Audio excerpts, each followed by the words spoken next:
Good morning, class. How are you all? I am good, and I hope all are fine. So, I'm your assistant teacher, Mr. Wasim from Smart Indian Model School. I told you about this chapter. This is very important for you.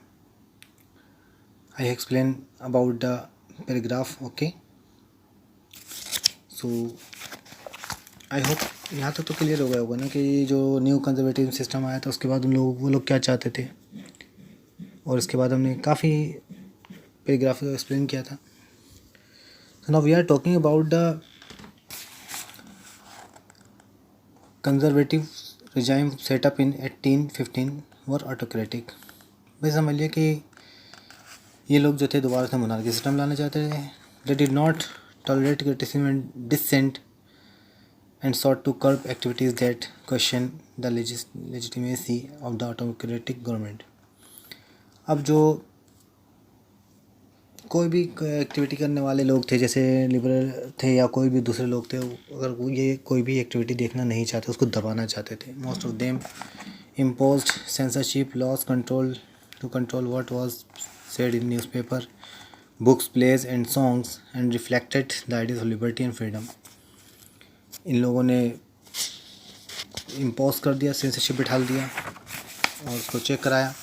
Check कराने का मतलब था कि एक तरीक़े से ये लोग बिल्कुल नहीं चाहते थे associated with the financial relation. ठीक है ना. तो मतलब मोनार्की सिस्टम लाना था उनको, तो बस ये था कि ये चाह रहे थे कि सारे सिस्टम में मोनार्की आ जाए और आज़ादी वगैरह की बातें तो ख़त्म ही हो जाए. बिल्कुल ठीक है ना.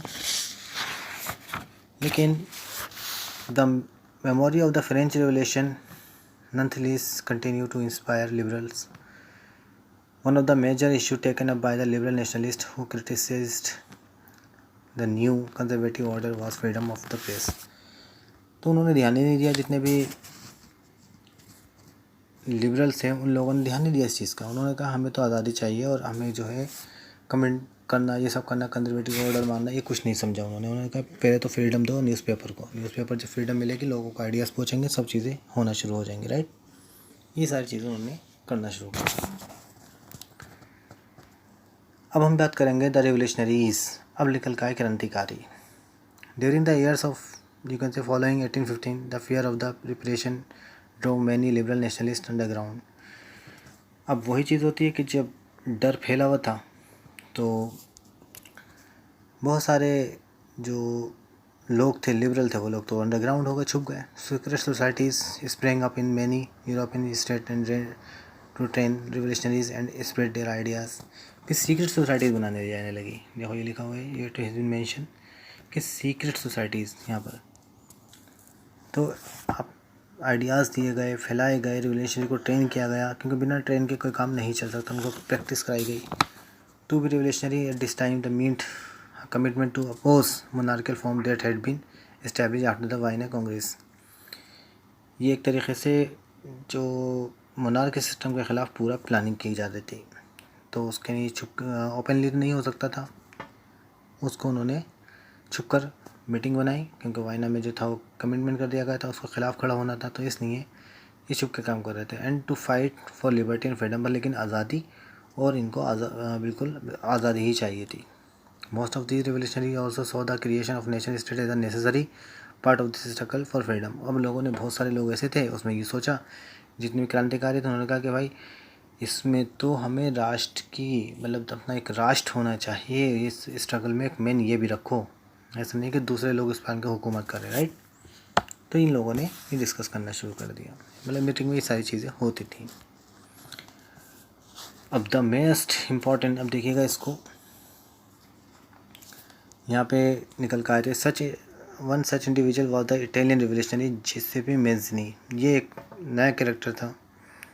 Born in Geneva 1807, he became a member of the secret society of the Carbonari.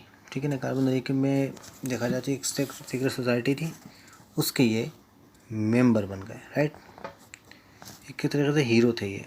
As a young of 24 he was sent into exile in 1831 for attending a revolution in Liguria. Liguria के अंदर भी इन्होंने एक तरीके से कितना कि revolution शुरू कर दी थी तो उसके खिलाफ इनको जो था एक्साइल कर दिया था, देश से बाहर निकाल दिया था, लेकिन ये कंटिन्यू लड़ता रहा, right.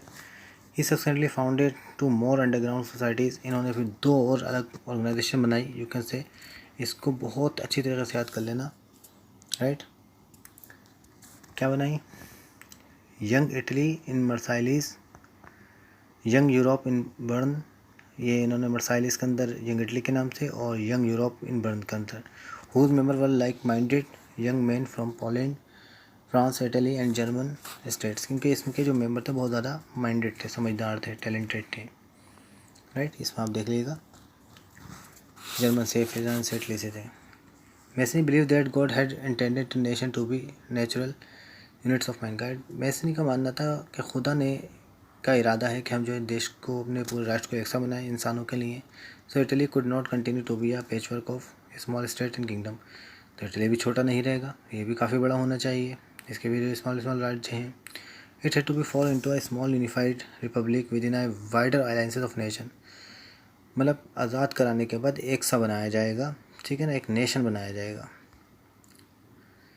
This unification alone could be the basis of the Italian liberty.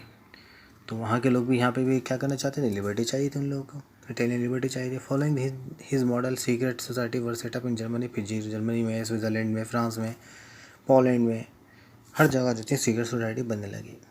मैसनी relentless opposition to monarchy and his vision of democratic republic frighten and conservative। उन्होंने कहा कि मैसी का बस ये मानना था कि हमें गवर्नमेंट चाहिए, मोनार्की सिस्टम नहीं होना चाहिए, और एक ऐसा सपना देखा कि डेमोक्रेटिक गवर्नमेंट बनेगी। इसमें जो थे Metternich describe him as the most dangerous enemy of our social order. तो मेटरनिक जो थे इनको बहुत ज़्यादा ख़तरनाक समाज का ऑर्डर समझा जाता था, right. So I hope everything is clear to all till here. Is there any problem?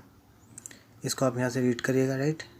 और ये मैंने पेज नंबर 12 तक एक्सप्लेन कर दिया है।